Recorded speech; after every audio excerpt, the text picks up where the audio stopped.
ভুট্টা লাগে তোমার সকল কাছে ভিক্ষা যাই বাবা, ভিক্ষা যাই, ভিক্ষা যাই। দর্শক, সময় টেলিভিশনে আজকের এই বিশেষ আয়োজনে আপনাদের সবাইকে স্বাগত জানাচ্ছি। আমি তানভীর হাসান। আমার সঙ্গে এই মুহূর্তে উপস্থিত আছেন এই মুহূর্তে দেশে যাকে নিয়ে খুব আলোচনা চলছে, কন্টেন্ট ক্রিয়েটর রিপন মিয়া। একই সঙ্গে একটু তথ্য দিয়ে রাখতে চাই, শুধু রিপন মিয়া নয়, তার পুরো পরিবার, বলতে গেলে মা এবং স্ত্রী সবাই আমাদের সঙ্গে আজকে কথা বলবেন। সম্প্রতি তাকে নিয়ে একটা প্রতিবেদন আমরা দেখেছি, গণমাধ্যমে প্রকাশিত হয়েছে। তারপর থেকেই কিন্তু শুরু হয়েছে এই বিতর্কটা।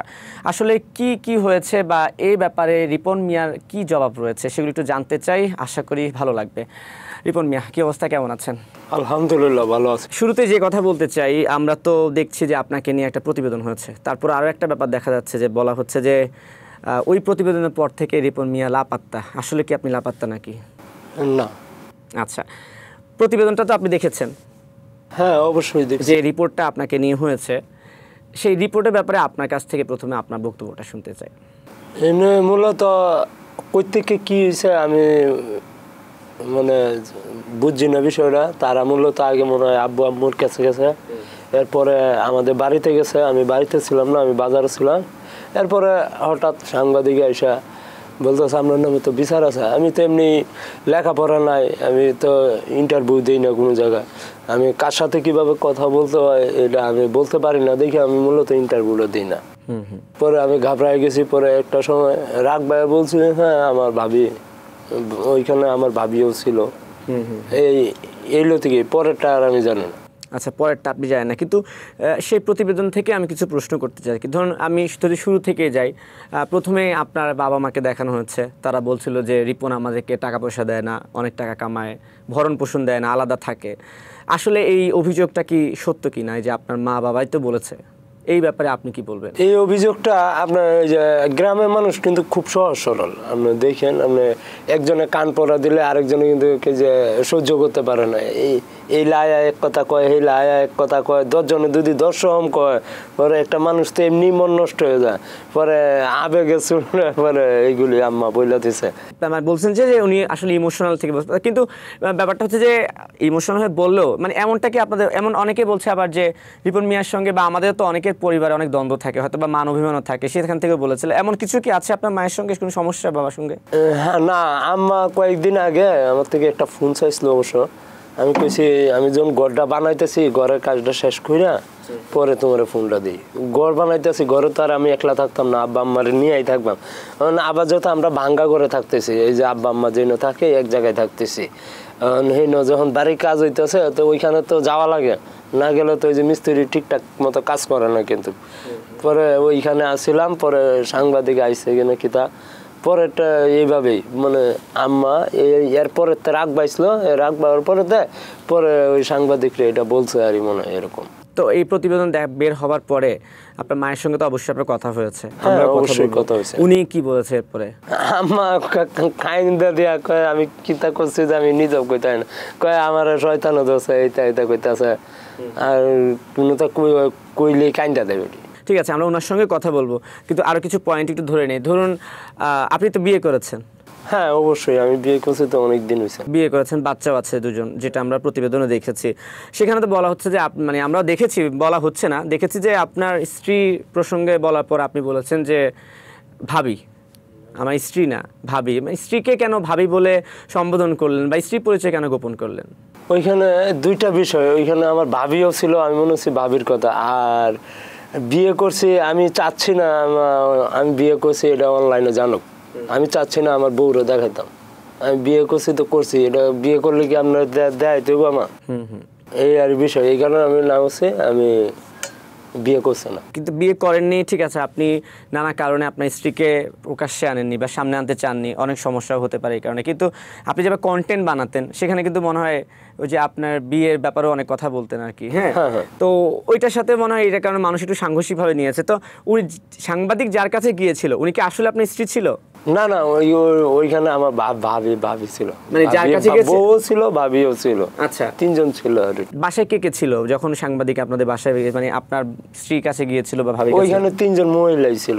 3 জন মহিলা ছিল, কে কে? একজন হচ্ছে আপনার স্ত্রী, আর 2 জন ভাবি ছিল। 2 জন ভাবি ছিল, মানে যার কাছে গেছে আপনি বলতে চাচ্ছেন যে উনি আসলে ভাবি ছিল। হ্যাঁ, আসলে ওইখানে এই ব্যাপারটা হয়েছে। হ্যাঁ।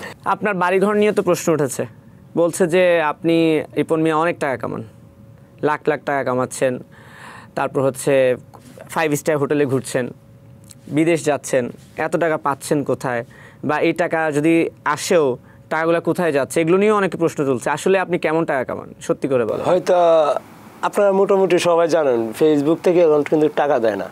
ঘোরাগাড়ির যে শখটা, এটা মনে ইচ্ছা তেমন লাগে।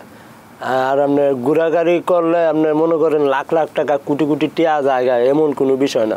আর ফেসবুক থেকে তেমন কিছু টাকা একটা আসে না, আসে মোটামুটি যেটা আসে আমি মোটামুটি একটা চলতে পারি। আর এর পাশাপাশি আমি কাঠমিস্ত্রি কাজ করি। আমি কি আপনার বুঝাইতে পারছি বিষয়টা? হ্যাঁ, না এখন ওই যে অনেকে যে প্রশ্নটা যেভাবে আসলে আসতেছে, আমি বলতে চাচ্ছিলাম যে আপনি তো কন্টেন্ট বানাচ্ছেন, 5 স্টার হোটেলে শুয়ে দেখাচ্ছেন, বিদেশ যাচ্ছেন, তো তখন অনেকে প্রশ্ন উঠছে যে রিপন যদি টাকাই না কামায় 5 স্টার হোটেলে থাকছে কিভাবে, বিদেশ যাচ্ছে কিভাবে, এই টাকাগুলো আসছে কোথা থেকে? ও এইটা আমরা স্পন্সর বুঝেন, স্পন্সর আছে না, আমরা স্পন্সরের মাধ্যমে ঘোরাগাড়ি করি। এগুলি মূলত ঘোরাগাড়ির জন্য মনে ইচ্ছা শক্তি তেমন লাগবো। আপনি টিয়া থাকলে আপনি ঘুরতে পারেন না, আপনার রহন টিয়া আছে, আপনার বয়স নাই, আপনি ঘুরতে পারেন, এইটা আর বিষয়। মানে ঘোরাগাড়ি করলে ইচ্ছা শক্তি তেমন লাগবে। মানে হচ্ছে যে আপনি বলছেন যে আপনি যে ঘুরছেন থাকছেন এগুলো মূলত হচ্ছে স্পন্সরের টাকায়, সেখান থেকে মানে আপনাকে টাকা দিয়ে ঘুরতে হয় না? না না, আরও তো অনেক অভিযোগ আছে এখন, যেহেতু আসলে আপনাকে সবাই অনেক ভালোভাবে পজিটিভলি নিয়েছিল, তার মধ্যে এমন একটা প্রতিবেদন আসার পর অনেকে এখন আলোচনা করছে, সমালোচনা করছে। প্রতিবেদন প্রকাশের পর থেকে আসলে আপনার কাছে কি মনে হচ্ছে, আপনার নিজের উপলব্ধিটা কি, যদি আমি রিপন মিয়ার কাছে জানতে চাই? বুঝি নাই, আরেকবার বলবেন। এই যে আপনি তো এতদিন আপনাকে সবাই একটা চোখে এক দৃষ্টিতে দেখতো, হ্যাঁ, গতকালকে যখন আপনার বিরুদ্ধে একটা সংবাদ প্রচার হলো তারপর থেকে কিন্তু অনেক মানুষ আপনার বিপক্ষেও চলে গেছে। এই যে উত্থান পতন বা এই যে পক্ষ থেকে মানুষ বিপক্ষে চলে গেল, বিষয়টা আসলে কালকের পর থেকে কি মনে হচ্ছে আপনার কাছে, আপনার আত্ম উপলব্ধি কি? আমি তো লেখাপড়া নাই, আমি পেশায় কাঠমিস্ত্রি, আমি লেখাপড়া করতে পারি নাই। আর বাংলা কি লেখা আছে আমি মূলত জানি না। আর এমনি বন্ধু বান্ধব ভালোবাসা এইটা আমি জানি, বন্ধু বান্ধব আছে বিদায় বা অনেক ভালোবাসে। আমার লেখাপড়া নাই, আমি বুঝি না আর কোনো গীতা হইতেছে এটা আমি জানি না। কিন্তু কয় যে কালকের পর থেকে একটু আমার নিয়ে একটু ঝামেলা চলতেছে, এইটাই আমি জানি। কি ঝামেলা? আপনি ব্যক্তিগতভাবে কোনো ঝামেলা ফেস করছেন? আপনার বাড়ির কি অবস্থা এখন? বাড়িঘর আছে, ভালোই আছে বাড়িঘর, আলহামদুলিল্লাহ। বাড়িঘর ভালো আছে না? আমি শুনেছি যে আপনার আল্লাহ যা করে ভালোর জন্য। বাড়িঘরে নাকি এখন অনেক সাংবাদিক যাচ্ছে, আপনাদেরকে খুঁজছে, বা বাড়িঘরে গেছে কেউ? আর এরপরে আমি জানি না সঠিক। আপনি জানেন মানে ওই নিউজ প্রকাশ করার কে ঢাকায় চলে এসেছেন? হ্যাঁ হ্যাঁ, ঢাকায় এসেছেন কবে? ঢাকায় এসে কালকে রাত্রে। প্রতিবেদন প্রকাশটা আগে আপনি একটা স্ট্যাটাস দিয়েছিলেন, হ্যাঁ, স্ট্যাটাসটা কি আপনার লিখা নাকি আপনার পক্ষে কেউ দিয়েছিল? না, আমি তো লেখাপড়া নাই, আমার পেজ মেনটেন করে আমার সজীব ভাই। সজীব ভাই দেখাশোনা করে, সজীব ভাই ইয়াগুলি করছে। আচ্ছা, উনি হচ্ছে আপনার পক্ষে স্ট্যাটাসটা দিয়েছে। কিন্তু এই স্ট্যাটাস নিয়েও তো অনেকে প্রশ্ন করছে, অনেকে বলছে যে যেহেতু রিপন মিয়াকে আমরা একভাবে চিনি, রিপন মিয়ার বাসায় যখন সাংবাদিক চলে গেল এবং বুঝে গেল যে রিপন মিয়ার পরিবারের সাথে সমস্যা কিংবা এই যে ঝামেলাগুলো আমরা দেখতে পারলাম, ওইটাকে রাগঢাক দেওয়ার জন্যই রিপন মিয়া স্ট্যাটাস দিয়ে মানুষের একটা আবেদন চাচ্ছে বা মানুষের কাছে একটা আগে থেকেই পরিবেশ সৃষ্টি করছে যেন আমাকে কেউ ভুল না বলছে, এরকম কিছুই কি ছিল? এইটা আমি কতটুকু জানি না, কিন্তু কাজ ঝগড়া কিন্তু ফ্যামিলির মধ্যে হয়, কিন্তু এটা যে এইভাবে হইব এটা আমি জানি না। আচ্ছা, আমরা তাহলে আপনার মাকে একটু নিয়ে আসি, যেহেতু আপনার মা আপনার বিরুদ্ধে অভিযোগ দিয়েছে, আমরা একটু তার সঙ্গে কথা বলি আপনার সামনেই নাকি? তার সঙ্গে একটু কথা বলে দেখি যে আসলে তিনি কি বলছেন নাকি? ঠিক আছে। দর্শক, এই মুহূর্তে আমাদের সঙ্গে উপস্থিত হয়েছেন রিপন মিয়ার মা, যাকে আমরা দেখেছি যে একটা প্রতিবেদনে রিপন মিয়ার বিরুদ্ধে তিনি অনেক অভিযোগ করেছিলেন, তার সঙ্গে একটু কথা বলবো। আসসালামু আলাইকুম। কেমন আছেন? ওয়ালাইকুম আসসালাম। আসসালামু আলাইকুম। ভালো আছেন? আছি, আমি ভালো না। ভালো নাই? আমি গরিব মানুষ, বুঝছেন, আমি এই যে কাম কাজ করে খাই, ওলারাও দেখে, তারপর কতটি মানুষ আইলো 3 জন, তা তো আমি চিনি না। তো কইতাছে আমিরুল্লাহ বাড়িটা কোনটা দেখাই দাও, তো আমিরুল্লাহ বাড়িটা দেখাই দিছি, এটা আরেকজনে দেখাই দিছে, এটা রিপনের মা। আমি তো আর চিনি না সাংবাদিক নাকি। তখন কইতাছে আপনার দাঁড়ান, আপনার লোকের কথা আছে। তখন আমি দাঁড়াইছি আমার বাসার কাছে, আপনার বাসা কই? আমি কই যে আমার বাসা। খাসি। তখন আমার বাসাত নিয়ে হারিয়া এই যে মানুষ মনে করেন আমার সেরা নেপাল গেছে বালা রেস্টি হোটেলে খায়, আমার দেখে না, মানুষে খান কথাও দিছে, বুঝতে পারছি না আমি, বুঝে। তারপর এই যে তারা সাংবাদিকরা যায়, আমি তো আর বুঝতে পারছি না যে তারা সাংবাদিক। তা আমার পোলার খোঁজখবর নিল, আমরা বরণ পোষণ করেনি। তা আমরা কইছি যে বরণ পোষণ কম বেশ করে পুরাটার কইছি না, কম বেশ করে। তখন তো দেখতেছি আমার লাগিন, আমি মনে করছি যে বরণ পোষণের কথা যখন কইছে, তাই মনে করছি আমার পোলার আরো উঁচা তুলবো, দিয়ে আমার পোলার আরো নিচা করে দিছে, আমার পোলারে নিচা করে দিছে। নিজের হাতে জবা করতেছি আমি বলতে পারছি না এই ঘটনা যে ঘটবো। আমার ছোট্টা ছেলেরে লেখাপড়া করে যেতেছে রিপনে, এইটা সুমন হইলো বড় ছেলে, হাত নাই হাত কাটা, ভিক্ষা করে খায়। আর এইটা হলো রিপন ভিডিও, এর শুরু একটা মাইয়া, এরপরে একটা পোলা ডিস্ট্রিক্ট গাড়ি চালায় হাতের উড়ে জীবনটা লইয়া। এই 3 পোলা ঈদে, এই পোলা মোবাইল দিছে, খাট কিনে দিছে, তে যে বিল্ডিং করছে, এই বিল্ডিংয়ের একটা রুম দিছে, সোফা সহকারে খাট দিছে আমরা থাকবার লাগিন। তা আমরা কইছি ওহন তোরা থাক, আমরা যখন বৃদ্ধ হমু তখন তোরা বাড়িতে আমরা যাবনি, ওহন তোরা থাকতে থাক, গড়টাও কমপ্লিট হয়েছে না। আমি তো আর বুঝতে পারছি না, আমি কয়েছি অন্য কথা। ওহন তো তারা যে সাংবাদিক মানুষ, আমি তো মনে হচ্ছে আমার পোলারে উপরে তুলবো, মানে আমার পোলারে তো উপরে তুলে নেই, আমার পোলারে আমি নিজে জব করে দিছি, বুঝলেন। বুঝতে পারছি না, মূর্খ মানুষ, শিক্ষা বিজ্ঞান নাই, শুরু থেকে হচ্ছে মা নাই বাপ নাই, এই জীবতান্ডি লয়ে হাইরা খায়া মানুষ হয়েছি। আমার শুরু থাকতে মা মারা গেছে, এই জীবতান মাসে বাসাত কাম করে খায় খায় মানুষ করছি, লেখাপড়া শিখাইতে আসছে না, মূর্খ মানুষ। আমি বুঝতে পারছি না যে আমার কুড়াল মেরে দিব আমার বোলারের হুজুর। আমি যদি বুঝতাম তো আমি এই কথাটি কইলাম না। আমার পোলা বদ্ধ দিতেছে, টিয়া পয়সা দিতেছে, বেশি জায়গার কম দিতেছে, তারও তো সংসার আছে, চালানি লাগবে। আমি নিজের হাতে কিনলে করালাম মানলাম, আমি তো বুঝতে পারছি না বাবা, এলে যে সাংবাদিক আমার অত সব বনস করবো। আচ্ছা মা, আমি আপনাকে প্রশ্ন করি, ধরুন রিপন তো এখানে বসে আছে, ছোট থেকে তো আপনি বড় করেছেন, বড় করেছি। ছোট থেকে রিপনকে আপনি কেমন দেখেছেন, সম্পর্ক কেমন বলেন আমার? ভালো, এই মাসের সামনে বিয়াদবি কথাও কয় না, এরপরে মাসের সামনে এই যে বিড়ি নিশা টুসা এইসব কোনো সময় আমার পুঁতে করে নেই। মাসের লাগে খারাপ ব্যবহার কোনো সময় করছে না, সব সময় ভালো ব্যবহার করছে। তার প্রতীক যে আমার কিনলে তো কষ্ট করে আনলে বাবু, আমি যে ধ্বংস করে দিলাম, আমি দর্শকের কাছে ভিক্ষা যাইব, আমার ভুল নেই, আমি এটা কি করলাম বুঝতে পারছি না, আমি মূর্খ মানুষ। আমি মাইসে লইলে কাম করে খাইছি, ওর বাপের পেট ছিঁড়ে কাম করতে পারে না, নিজেও কাম করছি, ওর বলার বাপও কাম করে জীবতানি মানুষ করছি। বলি, ধরুন আপনি এখানে আছেন, আমরা তো ওই ভিডিওতে দেখেছি যে রিপন ভাইয়ের বাবাও কথা বলেছিল, উনি এখন কোথায়? উনি এখন মনে হয় বাড়িতে আছে। বাড়িতে আছে। এই ভিডিও দেখার পর ওনার বক্তব্য কি?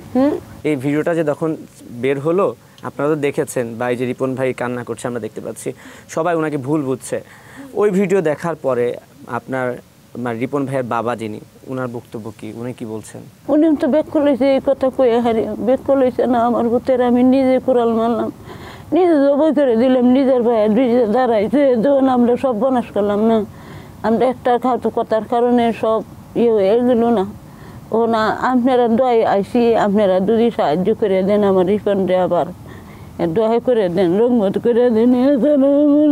কিছু নাই, বাবা নাই, মা নাই, ছোটটাই মরে যায় আমার বাপ মা, এডি আমার বাপ মা, এডি আমার সব কিছু, আর কিচ্ছু নাই বাবা।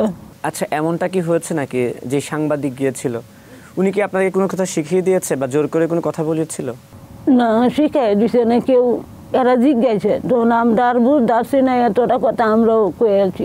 এমনিতে ধরুন, এমনিতে আমি জিজ্ঞেস করছি, ধরুন রিপন ভাইয়ের সঙ্গে তো ধরুন আমাদেরও তো মায়ের সঙ্গে ভেজাল হয়, বাবার সঙ্গে একটু ঝগড়া হয়, সন্তানের সঙ্গে ঝগড়া হয়েছে না, তার লোক ঝগড়া হয়েছে না, আমরা তো বুঝতে পারছি না বাবা, সাদা সিধা মানুষ না, মূর্খ মানুষ। আমরা সুন্দর করে জিজ্ঞেস আমরা কয়ে দিছি, আমরা বরণ ভূষণ কম দেয়, এইটাই কয়েছি, এইটাতেই মনে করেন তার জীবনীটা শেষ। রিপন ভাই তো বিয়ে করেছে, বাচ্চা আছে, ওনার স্ত্রীর সঙ্গে বা আপনার সম্পর্ক কেমন? ভালো, ওনার বউ ভালো আছে, সম্পর্ক ভালো, হ্যাঁ, কোনো ভালো সমস্যা আছে। নেই আপনাদের মধ্যে, না, না, কোনো দ্বন্দ্ব নেই, সমস্যা নেই? ঝগড়াঝাটি করে না। গেলে পরে ভাতটা থাকবো, আম্মা ভাত খাইলাও, পান আছে মান দেও, এটা খুব বানালে চা বানাই দেও, চা খাও। মানে হচ্ছে আসলে ওইভাবে কোনো সমস্যা নেই, হয়তো বা কোনো মানভূমিও নেই, কখনো ঝগড়াঝাটিও হয় না যে যার কারণে আসলে এমনটা হতে পারে? না, রিপনের লোকও কোনো ঝগড়া হয় নেই, বউর লোকও কোনো ঝগড়াঝাটি নেই। এমনি আমার মনের ভিতরে কি যে ঢুকলো বাবা, আমি আর কইতে মনটা সামাল করতাম না, কয়ে দিলাম আমার নিজের যাব নিজে করলাম, কিনলে করলাম, আমি বুঝতে পারিনি বাবা। আচ্ছা, কালকে রাতে আমরা একটা ভিডিওতে দেখেছি যে রিপন ভাই আপনাকে জড়িয়ে ধরে কান্না করছিল আর কি, ওইটা কি আপনিই ছিলেন? অনেকে বলছে যে ওটা আসলে রিপন ভাইয়ের মা ছিল না। রিপন ভাই, আপনি তো দেখেছেন ভিডিওটা, আপনারই ভিডিও, কান্না করছিলেন। আমার আম্মাই ছিল। আপনার আম্মুই ছিল। অনেকে বলছে যে এটা যে রিপন ভাই, ওটা কি আপনিই ছিলেন যে রাতে যখন কান্না করছিল আপনাকে জড়িয়ে ধরে ভিডিওটাতে? আমি কি ভিডিওটা দেখাবো আপনাকে? দেখেন তো, রাস্তাত করছি না তো, ওকে ওকে, রাস্তাত করছি না, বাসাতে। না হ্যাঁ, বাসাতে একটা ভিডিও আমরা দেখতে পেয়েছি। এই যে এখানে একটা, এটা কি আপনি? তখন কি হয়েছিল? সুন্দর সময় এই যে গোলারে যাব করে দিছি, বাইরে লাইছে এমনি বুঝে, এটা মানুষ সহ্য করতে না, গোলারে ধরে গেল নিজের কি করলো, আমারে যাব করে করে আমার মাটি ডালাও, আমার এই করো সেই করো, কান্দা বুড়ি লাগাই দিলাম, মা উঠে সহ্য করতে পারিনি। আচ্ছা ঠিক আছে, আপনি না বুঝে হয়তো বা বলে দিয়েছেন কথাটা। এখন আমি বলতে চাই যে এখন তো দর্শকরাও দেখছে, রিপন আপনারই সন্তান। রিপন ভাই, তার আগে আপনার কাছে যাই, রিপন আপনার কিছু বলা আছে মাকে নিয়ে? মুরব্বীরা তো ভুল করেই, হাতের ফার্স্ট আঙ্গুল তো সমান না, মানুষ তো ভুল করতেই পারে। আমার আম্মা যতই ভুল করুক, আমি আম্মার কোনো সময় দোষী না, আল্লাহ যা করে ভালোর জন্যই করে। বাবা বলতে পারিনি, এতটা এই ঘটনার পর আপনাদের বা এলাকাবাসী, পাড়া প্রতিবেশী যারা আছে, তারা কি কিছু বলেছে? সাংবাদিকের কাছে কইলে সাংবাদিকে কি টাকা পয়সা দিছে, এইগুলো কইলো। আচ্ছা, আপনি ভুল, এখন দর্শকরাও দেখছে, সেই দর্শক যারা আপনার সন্তান বা রিপন মিয়াকে ভুল বুঝেছে বলছেন আপনার কারণে, আপনার স্বামীর বক্তব্যের কারণে, তাদেরকে কিছু কি বলার আছে আপনার? দর্শকের কাছে আমি জানবি কাজাই আমার বোতারে যাবেন, জীবনটা নষ্ট না করে যাই, আমার আমি কিছু যাই না। আমি গরিব মানুষ, আমার সন্তান নিধান, আমার বাপ নাই, মা নাই, কেউ নেই, আমার বোনও নাই, আতুর ঘরেছে, মা মরেছে। আমি উঠটা লাগি দর্শকের কাছে ভিক্ষা যাই বাবা, ভিক্ষা যাই, ভিক্ষা যাই, আমি কি করলাম? ঠিক আছে, আপনি শান্ত হন, আমরা শান্ত হন। আশা করি মানুষ আপনার কথা শুনে বুঝবে যে এখানে একটা ভুল বোঝাবুঝি হয়েছে। রিপন ভাই, বুঝতে না, সাংবাদিক আমার কাছে টেস্টিং নিজে আমার বলারে বাগারও বলবো। রিপন ভাই, স্ট্যাটাসে আপনি একটা কথা লিখেছেন যে এর আগেও অনেক সাংবাদিক মনে হয় আপনার বাসায় গিয়েছিল বা আপনার ইন্টারভিউ নিতে চেয়েছিল, তো আপনার প্রাণনাশের হুমকি এসেছিল বা আরো অনেক ধরনের হুমকি দিয়েছিল আপনাকে, একটু যদি ব্যাপারটা ক্লিয়ার করতেন। এটা বিষয়টা হয়েছে, অনেকেই তো ফোন দেয়, ভাই আমি তো ইন্টারভিউ নিতে চাই, আমি তো আর ওদেরকে ওইটা বলি না, ভাই আমি তো এই সুন্দর করে কারোর সাথে গুছায় গাছায় কথা বলতে পারি না, এর জন্য আমি ইন্টারভিউ দিই না। এটা তো তাদেরকে ফোনে বলা যায় না, এর জন্য বলি ভাই আমি ইন্টারভিউ দেওয়া সম্ভব না, না করে দিই আর এর জন্য মূলত আপনাকে হুমকি দিয়েছে। হুমকি দেয়, কি ধরনের হুমকি? মাইরে আলবো, আপনাকে মেরে ফেলবে, এটা করবো, এটা করবো, এটা করবো, এই তো অনেক ধরনের কথা বলে আর। আচ্ছা, আরো কিছু কি বলেছে? মানে আর কোনো হুমকি পেয়েছেন প্রাণনাশের ছাড়া, যে আপনাকে মানে মেরে ফেলবে ছাড়া আর কোনো হুমকি পেয়েছেন? না, আর কোনো হুমকি পাইছি? আর কোনো হুমকি ও পাইছি, সরি, এই যে পেজ নিবো গায়ক পেরা, এই জায়গা করবো, তারপরে তুই আমার কিথা করবি কইরা লাই দেখবো। এখন তো আরো অনেকে বলছে, যেমন আমি আজকেও দেখেছি একটা পেজ থেকে আপনাকে লিখে বলেছে যে 24 ঘন্টার মধ্যে যদি আপনি প্রকাশ্যে ক্ষমা না চান আপনার এই ধরনের কর্মকাণ্ডের জন্য, তাহলে আপনাকে ফেসবুক থেকে মানে পেজ আপনার হ্যাক করে ফেলা বা সেটা শেষ করে দেয়, সব কিছু করবে। তো এই ধরনের আসলে আপনার এখন কি বক্তব্য? আপনি কি ক্ষমা চাইবেন বা আপনার কিছু কি বলা আছে এই ব্যাপারে তাদের কাছে, তাদের উদ্দেশ্যে? তার কাছে আমি ক্ষমা চাই। আচ্ছা, কারোর কাছে পোলার লাগি না, আমি ক্ষমা চাই। আমি হেতিম মানুষ, আমার চেরার ভর্তি কইয়া আমি ক্ষমা চাইতেছি। আমার উজু চায়া আমারে ক্ষমা করে দিও। ভুল তো আমি করছি, আমার চেরা তো করছি না। মানে এইখানে মূলত এই আমার বন্ধু বান্ধব যারা আছে তারা একটু ভুল বোঝাবুঝি করে লাইছে।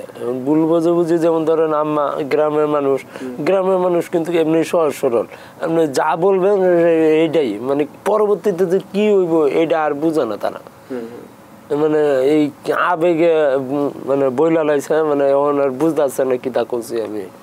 ঠিক আছে, আপনি এভাবে বলবেন না মা, আপনি ভালো থাকবেন। দর্শক তো আপনার কথা শুনেছে, আশা করি আপনার কথা শুনে যেরকম রিপন ভাইকে ভুল বুঝেছিল, আপনার কথা শুনেই তারা আবার আমি রিপন বুঝতে ভাইকে পারছি না, আমি ক্ষমা চাইছি সবার কাছে, আমি ক্ষমা চাই। আমি এতিম মানুষ, আমি তো মূর্খ। ঠিক আছে মা, আমি বুঝতে পেরেছি, আপনি ভালো থাকবেন। আর এখানে আর কে কে এসেছে আপনার সঙ্গে? রিপন ভাই এসেছে, আপনি এসেছেন, সঙ্গে তো রিপন ভাইয়ের বউ এসেছে, স্ত্রী এসেছে, বাচ্চারা এসেছে, তাই তো? আমি কখনো চাইছিলাম না আমার আব্বু আম্মু আমার বউ বাচ্চা আমার লাইনে আসো, মিডিয়ার সামনে আসবো, মিডিয়ার সামনে আসো। আমি চাইছিলাম তো একটু গোপন থাকতে, খারাপ হয়েছে আমি ওই তাদেরকে খারাপ না বানাই। তখন এই কিছু মিডিয়ার জন্য আজকে আমার ফ্যামিলি নিয়ে লাইভ আসতো।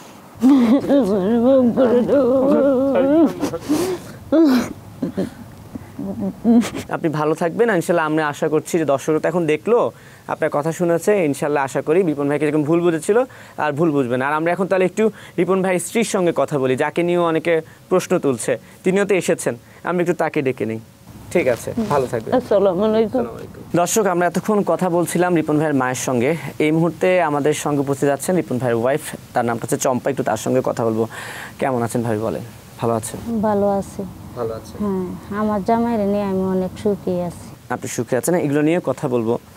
রিপন ভাইয়ের সঙ্গে তো আপনার বিয়ে হয়েছে, সংসার হয়েছে, বাবু আছে আপনাদের। আসলে আপনাদের পরিবারের সংসার সুখে না কেমন, বা রিপন ভাই সম্পর্কে আপনার কাছ থেকে কিছু জানতে চাই, কেমন বলুন আপনি। আমি দুই ফুলা, একটা মেয়ে একটা ছেলে লইয়া আমি তারে লইয়া আমি অনেক সুখী আছি। আচ্ছা, কিন্তু মানুষে যে দেয় কোক না কোক, আমি কেন কানে নেই না। কানে নেন না? আচ্ছা, বিয়ে হয়েছে হ্যাঁ, আমারে অনেক ভালোবাসে, আমিও তারে অনেক ভালোবাসি। মানে আপনাদের মধ্যে কোনো সমস্যা নেই, না, না। ভেজাল নেই, ঝামেলা নেই। সেদিন মনে হয় আপনাদের বাসায় সাংবাদিক গিয়েছিল, কি হয়েছিল একটু বলবেন আমাদেরকে সেদিন? হেলা সরাসরি গিয়ে আমার রুমের ভিতরে ঢুকেছে, সারা রুম চেক করতেছে। আর আমার জিজ্ঞাসা করছে আপনার কি লাগে, বাদ আমার লগে আরো দুই ভাবি বসে আছিল। বাদ আমি কইছি আমার স্বামী লাগে। ওরা কইছে কয়জন সন্তান, আমি কইছি একটা ছেলে একটা মেয়ে। এটা কইয়া বাইবা বাইরে আছে। আচ্ছা, ভাবিদের সঙ্গে কথা বলেছিল? না, ভাবিদের সঙ্গে কথা বলেনি? খালি জিজ্ঞাসা এলে কি হয়, আমি কইছি ভাবি।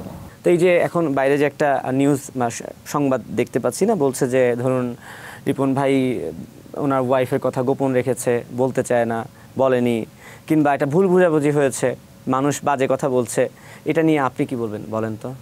আমার বক্তব্য এটাই, আমি মনে করি কেউ কিনু কোক, আমি এসব কানে নেই না। আমি হেরে নিয়ে অনেক সুখী আছি। আপনাদের ভরণ পোষণ, টাকা পয়সা দেয় সব? ওই বললো যে ওনার আম্মু বলছিল যে রিপন ভাইয়ের মা যেটা বলছিল আর কি, যে রিপন হচ্ছে ওনার মা বাবাকে টাকা দেয় না, পয়সা দেয় না, ভরণ পোষণ দেয় না।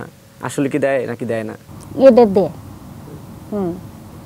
এখন এটা মনে করুন যে আমার শাশুড়ি ভুলে মুখ দেয় হচ্ছে, বলে ফেলাইছে, মনে হচ্ছে হেলা ছেলে আরো উঠে গোপনেও আমার আম্মারে টাকা পয়সা দেয়, আব্বারে দেয়, কিন্তু বেটি জানে না। স্বাভাবিক, অনেকেই করে। পরে আম্মা আবার কি করে এই নয়া করে দেয়। আমি কিছু তুমি টিয়া দিছি, এটা আবার নয়া কেমন লাগে। আর আমি আর আছে কালারিং না, এই জিনিসটা বুঝে না।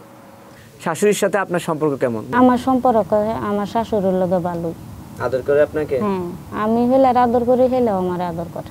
ঝগড়া ঝামেলা তো হতেই পারে, পরিবারে হয়, এমন কিছু তো হয়নি যে একেবারে একজন একজনের নামে বিচার দিয়ে বসবে। না না, এখন টাকা খাইতে গেলে তো টাইটুকুর লাগি, কিন্তু এমন ভাবে হয় না যাতে হেলা আমার বাড়ি ছেড়ে দেয়, আমিও তো হেলার বাড়ি ছেড়ে দিই, এমন।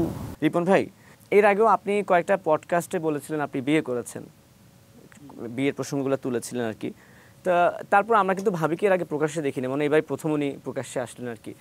আসলে আপনি আপনার স্ত্রী সন্তানদের বিষয়টা আসলে প্রকাশ্যে আনেননি কেন এতদিন, বা কেন ওনাদেরকে আসলে আড়ালে রাখতে চেয়েছেন?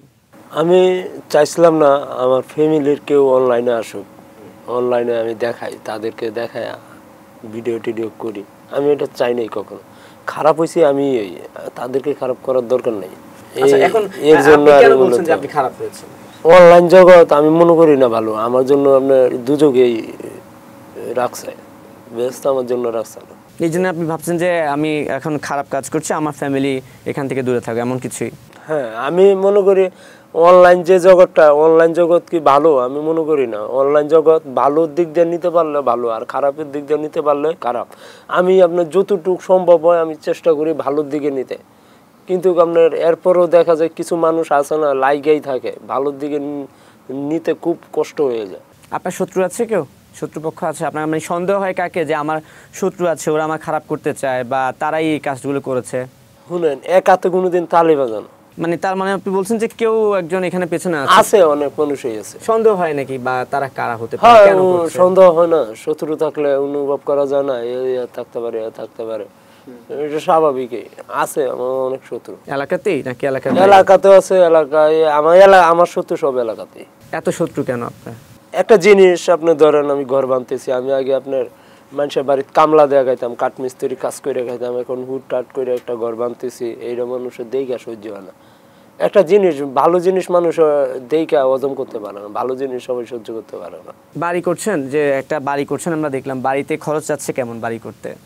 এইটা আপনার টিন সেটে বাড়ি করতেছি, তো আপনার টিন আনছি আমি Anwar cement sheet, Anwar company থেকে সিমেন্ট আনছি, আনোয়ার কোম্পানি থেকে। পরে যা যা লাগতেছে সব পঞ্চরে ম্যানেজ করতেছি আমি। স্পন্সর ওরাই দিয়ে দিচ্ছে? হ্যাঁ, পঞ্চর থেকে। আর আপনার মিস্ত্রি যে খরচটা, এইটা নিজে বহন করতেছি। আর আপনারা তো জানেনই এখন ভিডিও তেমন একটা টাকা দেয় না, আর যে টাকাটা আসে আপনার এই ডাইল ভাত কিনতে কিনতেই টাকা শেষ। আচ্ছা, এখন এইখানে আমি একটু আপনার ম্যানেজারের প্রসঙ্গটাও আসি। যেমন আপনাকে ইন্টারভিউতে বলছিল যে আপনার ইন্টারভিউ নিতে চায়, তখন আপনি বলেছিলেন যে আমার ম্যানেজারের সঙ্গে কথা বলুন। তো আপনার ম্যানেজারের নাম তো হচ্ছে সজীব। হ্যাঁ, তার বিরুদ্ধে তো অনেকে অভিযোগ দিচ্ছে, অনেক কথা বলছে। আপনার ম্যানেজার সম্পর্কে আপনার কাছ থেকে জানতে চাই, মানে আপনার ইন্টারভিউ নিতে হলে ম্যানেজারের সঙ্গে কথা বলতে হয় কেন? আমি মূলত আপনার কারোর সাথে সাজায় গুজায় কথা বলতে পারি না। মানে আমার বাসায় আমি বইলা লাই, এই কেমন আছস, মানে ফ্যামিলি বইলা লাই, আর মানে এই কাস্টমারের লগে তো আর এইভাবে বলা যায় না। ধরেন একটা পঞ্চরের কাজ আইলো, আমি আমাদের গ্রাম্য ভাষা ব্যবহার করে হইলে অর্ধেক বুঝতো না। এই কারণে আমার ভাই সজীব ভাই, উনি তো লেখাপড়া জানো, অনেক লেখাপড়া, অনেক ট্যালেন্টেড, উনি পরে কাজগুলো রাখে, এই কারণে ম্যানেজার বলা হয় আর। আচ্ছা, আমরা সজীবের সঙ্গে কথা বলবো, কিন্তু সজীবের সঙ্গে আপনার পরিচয় হয়েছে কিভাবে? ওনাকে চিনেন কিভাবে আপনি? আমি প্রথম যে 16 সালে অনলাইনে ভাইরাল হয়েছিলাম, তখন সজীব ভাই আসছিল।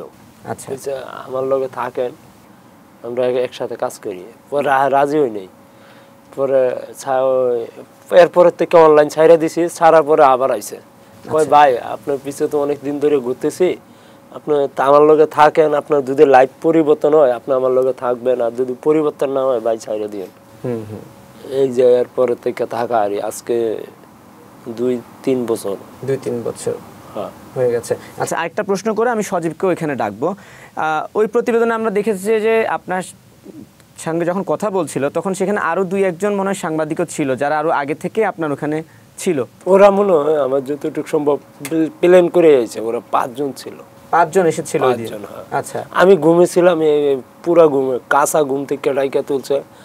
পরে রাতে সারা রাত কাজ করছি, কাজ করার পরে 4টা বাজে উঠতে ঘুমাইছি, পরে 6টা বাজে না 7টা বাজে ডাইকা তুলছে, কাঁচা ঘুম বুঝতে পারবো। পরে গেছি আর লইয়া আপনার দোকানে গেছি, চাটা খাওয়াইলাম, যত্ন মত্ন করলাম। আপনি খাইয়েছেন ওদেরকে? হ্যাঁ, অনেক দূর আমার কাছে যেই আসে অনেক দূর থেকে তো আসে, আইলে আমার ঘর তো ভাঙ্গারুঙ্গা, আইছে ঘরে কাজ শেষ করতে পারি না, দোকানে নিয়ে চাটা যতটুকু আপ্যায়ন করানোর দরকার আমি কইরা দিই।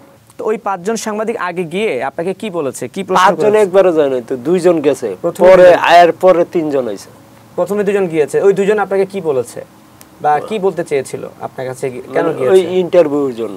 ইন্টারভিউ আমি বলছি আমি তো এইভাবে ইন্টারভিউ দেই না, আমার সজীব ভাই আছে ম্যানেজার, ওনার সাথে কথা বলে। না, অনেকে তো আবার বলছে যে আপনি টাকা ছাড়া ইন্টারভিউ দেন না, যেমন আমরা ওই ভিডিওতে দেখেছি, বলছিলেন যে আমি টাকার জন্য না, টাকা দিয়ে সবকিছু মাপা যান।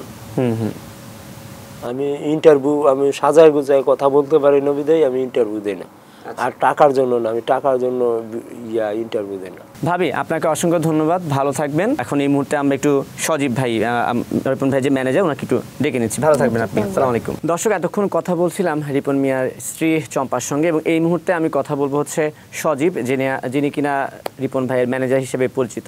সজীব ভাই, কি অবস্থা আপনার, কেমন আছেন বলেন? আলহামদুলিল্লাহ ভাই, চলতেছে কোনো রকম। চলছে কোনো রকমে? কেন কোনো রকমে চলছে? আর সার্বিক বিষয় নিয়ে আসলে শুরুতে আপনার কাছ থেকে আমি একটু জানতে চাই, এই যে এত কিছু ঘটে গেল, আপনি তো রিপন মিয়ার ম্যানেজার হিসেবে কাজ করছেন, সেই যাকে আমরা ম্যানেজার হিসেবে শুনছিলাম, আপনি একটু বলেন, আপনার বিষয় থেকে জানতে চাই। আমি মানে সবসময় রিপন ভাইয়ের সাথে থাকা সম্ভব হয় না, কারণ আমি রিপন ভাই এবং আরও অনেকেই ম্যানেজ করি। সো এই জন্য আমি ছিলাম ময়মনসিং, রিপন ভাই ছিল এলাকায় বাড়িতে। তারপর হচ্ছে হঠাৎ করে সকালবেলা রিপন ভাই আমার ফোন করে সজাগ করছে যে ভাই অনেক সাংবাদিক আইছে, এইগুলা মানে কইরে গেছে আমার সাথে। তো পরে আমি ভাবলাম যে আসলে একটা সাদা মানুষের সাথে এরকম হইলো, আমি আসলে মানুষকে জানাই জিনিসটা, তারপর স্ট্যাটাস দেওয়া হইলো আর কি। মানে ওই স্ট্যাটাসটা আসলে আপনি দিয়েছেন, ওনার সঙ্গে কথা বলে দিয়েছেন? ওনার এক্সপিরিয়েন্স থেকে উনি যেটা বলছে আমি ওইটাই স্ট্যাটাস। এখন সেই অনেকেই তো বলছে যে রিপন মিয়ার পেজ থেকে যে স্ট্যাটাসটা গিয়েছে আর কি, বলছে যে হয়তো বা তিনি ফেসে যাচ্ছেন, এটা বুঝতে পেরে আগে থেকে একটা নিজেকে নিট অ্যান্ড ক্লিন করার জন্য মানুষের পক্ষ থেকে একটা কি বলে সেটাকে সহানুভূতি নেওয়ার জন্য এই ধরনের স্ট্যাটাসটা দিয়েছেন। এই বিষয়ে আসলে আপনার কি বক্তব্য? এটা আসলে তো মানুষ তো আসলে সব কিছু জানে না, অরিজিনাল সত্য আসলে কি। আপনি তো শুনলেন রিপন ভাই সব কিছু বললো, আন্টিও বললো, রিপন ভাইয়ের ওয়াইফও সব কিছু বললো। তো সব কিছু শোনার পরে তো আমার কাছে মনে হয়েছে না যে আসলে রিপন ভাই কোনো কিছু করছে, মানে যেটা হয়েছে টোটালি মনে হয় উদ্দেশ্য প্রণোদিতভাবে করছে আর কি। উদ্দেশ্য প্রণোদিত বলতে কি ধরনের উদ্দেশ্য আপনার কাছে কি মনে হয়? আমাকে অনেক সময় অনেক টিভি ইন্টারভিউ, টিভি মিডিয়া এবং অনেকে আমাকে ফোন করছে যে ইন্টারভিউ নেওয়ার জন্য। কিন্তু রিপন ভাই যেহেতু আমি সবসময় রিপন ভাইয়ের সাথে থাকতে পারি না, এবং রিপন ভাই একা একা অনেক কিছু মেনটেন করতে পারে না, আমি রিপন ভাইকে না করছি যে আপনি আসলে কারোর সাথে কথা বললেন না টিভি ইন্টারভিউর সাথে। এখন কখন কী বলে ফেলবেন, এটা আসলে পরে এটা আসলে করা যাবে না, এটা অনেকেই নেগেটিভভাবে নেবে। তো সেই জায়গা থেকে রিপন ভাই আমার এই কথাগুলো রাখছে। আর ওই তারপর হচ্ছে ওই টিভি ইন্টারভিউ যারা নিতে হয়েছে অনেকে আমারে অনেকভাবে থ্রেট দিছে যে ইন্টারভিউ কেন দিত না, কি এই সেই, এই করে ফেলবো এই করে ফেলবো। পরে ওইগুলো আমি জাস্ট সাইড করে রেখে দিছি আর কি। না, অনেকে তো বলছে যে রিপন ভাই টাকা ছাড়া ইন্টারভিউ দেয় না, একটা অভিযোগ দিচ্ছিল, এবং বলছে যে এটা যে উনি যেটা বলছিল যে ম্যানেজারের সঙ্গে কথা বলুন। হ্যাঁ, তা আসলে কি এটাও কি সত্য যে উনি টাকা ছাড়া ইন্টারভিউ দেয় না? টোটালি মিথ্যা কথা। আপনিও তো আমার ফোন দিয়েছিলেন যে ইন্টারভিউ নেওয়ার জন্য, আমি তো আপনাকে কি বলছিলাম? কি বলেছেন আপনি? আমি আপনাকে বলছেন যে আপাতত ভাই আমরা ইন্টারভিউটা আসলে ফেস করতে চাচ্ছি না, মিডিয়াটা ফেস করতে চাচ্ছেন না আপনি। আপনি রিপন ভাইয়ের সঙ্গে ম্যানেজার হিসেবে কতদিন যাবত যুক্ত আছেন, এবং কখন কেন কি কারণে আসলে আপনি রিপন ভাইয়ের ম্যানেজার হিসেবে কাজ করছেন বা নিজেকে কাজ করছেন, বা আপনার আসলে পেশাটা কি? আমি অনেকদিন যাবতই অনেককে ম্যানেজ করে আসতেছি। রিপন ভাইকে তো আমি 2021 সাল থেকে 2016 সালে একবার গেছিলাম রিপন ভাইয়ের কাছে, তারপর 2021 সালের লাস্টের দিকে মনে হয় না, তখন আমি আবার গেছি রিপন ভাইয়ের কাছে। তো আমি এর আগে অনেককে ম্যানেজ করছি, অনেককে ম্যানেজ করতেছি, মানে কন্টেন্ট ক্রিয়েটরদের কারা আছে সে তালিকা আমরা নাম অনেকেই আছে, আমি নাম বলতে চাচ্ছি না আর কি, অনেকেই আছে তাদেরকে আমি ম্যানেজ করতেছি। এবং আমি আমার যে এজেন্সির থ্রুতে আমি কাজ করি, তো এজেন্সির থ্রুতেই তাদেরকে ম্যানেজ করতেছি। ভাবলাম রিপন ভাই আমার এলাকার মানুষ, অনেকে রিপন ভাইকে অনেকে আগে মিস ইউজ করছে অনেকভাবে। আমি ভাবলাম যে রিপন ভাইকে আসলে একটু দেখি আমার দিয়ে কী করা যায়। রিপন ভাইকে ওই আগের থেকে যে ওনার যে আমি যখন গেছি রিপন ভাই একদিকে কুকুর ঢুকে রিপন ভাই বাড়িতে একদিকে বের হয়। যেদিন আমি রিপন ভাইয়ের সাথে দেখা করতে গেছি ওই দিন রিপন ভাই চালে মানে ঘর বানাইতেছে। আচ্ছা, তখন ওইখান থেকে নাইমে এসে রিপন ভাই আমার সাথে কথা বলার পরে বললাম যে ভাই চলেন একসাথে কাজ করি। রিপন ভাই বিশ্বাস করছে আমারে, এই রিপন ভাইকে এই পর্যন্ত আমি গাইড করে নিয়ে আসছি। আচ্ছা, একই এলাকা বলতে কি আপনাদের বাড়ি পাশাপাশি নাকি? পাশাপাশি না, মানে রিপন ভাই সদর থানা, আমার থানা হচ্ছে অন্য একটা থানা আর কি। যাই হোক, আমরা অনেক কথা বলেছি, ওনার মায়ের সঙ্গে কথা বললাম, ওনার স্ত্রীর সঙ্গে কথা বলছি, আপনার বক্তব্যটাও শুনছি। এখন তো অনেক কিছু হয়ে গেল, মানে রিপন মিয়া যেখান থেকে উত্থান হলো, এখন আবার বলতে গেলে যে আসলে অনেকেই এখন রিপন মিয়ার সমালোচনায় মুখর। হ্যাঁ, তো এই মুহূর্তে এসে আমি অবশ্যই রিপন ভাইয়ের থেকে ওই বক্তব্যটা নিব। আপনার কাছে কি মনে হয় ভবিষ্যতে আসলে রিপন ভাইকে নিয়ে কি করবেন আপনারা? রিপন ভাই কিন্তু ভিডিও বানানো আসলে পেশা ছিল না এবং এখন পর্যন্ত নাই। রিপন ভাই মানে অ্যাজ এ কাঠমিস্ত্রি থাকতে চাই, এবং রিপন ভাইয়ের সাথে আমি আস্তে আস্তে ঢাকায় আসতে এবং সবসময় কথা হয় যে ভাই আমার ভিডিও তো আজকে আছে কালকে নাই। যেমন অনেক স্প্যামাররাই থ্রেড দেয়, পেজ গায়েব হয়ে যায় কিছুদিন পরে তো পেজ গায়েব হয়ে গেলে, ইউটিউব চ্যানেল নষ্ট হয়ে গেলে তো তখন তিনি কি করবে? বললেন আমি ভাই আমার যদি সব কোনো কিছু না থাকে, আমি তো ভাই কাঠমিস্ত্রি কাজ জানি, কাঠমিস্ত্রি কাজ করে আমি খাইতে পারবো, বউ বাচ্চা আমি ফ্যামিলি চালাই নিতে পারবো, বুঝছেন? তো এখন যদি মানে সব কিছু শেষ হয়ে যায়, রিপন ভাই যদি ভিডিও না করে তার উনি কাঠমিস্ত্রি কাজ করে ওনার লাইফ পার করতে পারবে। ঠিক আছে রিপন ভাই, আপনার কাছ থেকে এখন আমরা অনেক কথা বলেছি, শুনেছি, আপনাদের বক্তব্যগুলো শুনেছি। এখন ভবিষ্যৎ নিয়ে আসলে কি পরিকল্পনা আপনার, কি করবেন? ভবিষ্যৎ আমি তো এমনি পেশায় কাঠমিস্ত্রি, আমি কাজ করতেই ভালোবাসি, জীবনে প্রচুর কাজ করতে হইব, কামের উপরে কিন্তু ওষুধ নাই, কামের উপরে কোনো ওষুধ নাই। এই কারণে আমি প্রথমে কাঠমিস্ত্রি কাজ করি, কাঠমিস্ত্রির পাশাপাশি এই যে ঘন্টা 2 ঘন্টা কষ্ট করলে একটা না পরে একটু জিরাইতে হয় না, এই জিরানির ফাঁকে একটা ভিডিও বানাই, হাই ফ্রেন্ড তোমরা কেমন আছো, তখন এই হাই ফ্রেন্ড আর হইতো না রে, তখন কামেই থাকবাম। কাজেই থাকবেন আপনি, মানে হচ্ছে আপনি আর কন্টেন্টের দিকে যাচ্ছেন না এমন কিছু বলছেন? কন্টেন্টের দিকে দেখা যাক, এটা মানে এটা আমার পেশা না, মানে কন্টেন্ট করতে হইব এটা আমার পেশা না, আমার মূল পেশা হয়েছে কাঠমিস্ত্রি। আচ্ছা ঠিক আছে, ওকে। এখন শেষমেশ যে প্রশ্নটা আমি করব, আমি একদম স্ট্রেটলি বলতে চাই, অনেকেই তো বলেছে যে রিপন মিয়া তার স্ত্রীকে ভাবি ডেকেছে, বা অনেক অভিযোগও এসেছে। কিছু অভিযোগ হয়তো বা সত্য, কিছু অভিযোগ মিথ্যা হতে পারে, বা সব কিছুই মিথ্যা হতে পারে। অনেকেই তো রিপন মিয়াকে পজিটিভলিও দেখেছিল। এখন যদি আপনাকে বলি যে আপনি যারা আপনাকে ভুল বুঝেছে তাদের কাছে কি আপনি একটু, অনেকে আছে না যে ক্ষমা চাওয়া, বা যদি ভুল বুঝে থাকে বা আপনার নিচের থেকে কোনো উপলব্ধি, উপলব্ধি আছে কিনা বলার, আছে কি কিছু? হ্যাঁ আছে, মানুষ মাত্রই তো ভুল করে, আমিও যদি কোনো ভুল করে থাকি ক্ষমা করে দিবেন, এটাই হচ্ছে আপনার কথা, যে ভুল করে থাকলে ক্ষমা করে দিবেন, তাই তো? ঠিক আছে রিপন মিয়া, আপনাকে অসংখ্য ধন্যবাদ। সজীব ভাই আপনাকে অসংখ্য ধন্যবাদ। কথা অনেক বলেছি, সবার বক্তব্য শুনেছি, ভালো থাকবেন। আর কিছু বলবেন ভক্তদের উদ্দেশ্যে? এটাই, সবাই কাজ করবা, কামের উপরে কোনো ওষুধ নাই, কন্টেন্ট বানাইতে হইব এইটা কোনো কথা না, আমরা হইছে কামলা মানুষ, কামলা দেয়া খাই, এটাই বাস্তব। I love you. দর্শক, এতক্ষণ কথা বলছিলাম রিপন মিয়ার সঙ্গে, কথা হচ্ছিল তার পরিবারের সঙ্গেও, তার ম্যানেজার সজীবও আমাদের সঙ্গে কথা বলেছিলেন। অনেক প্রশ্ন ছিল মনের মধ্যে, আমারও ছিল, সেই প্রশ্নগুলো করেছি, জানি না উত্তর বের করতে পেরেছি কিনা। তো যে যেখানে থাকবেন ভালো থাকবেন এবং সময় টেলিভিশনের সঙ্গে থাকবেন।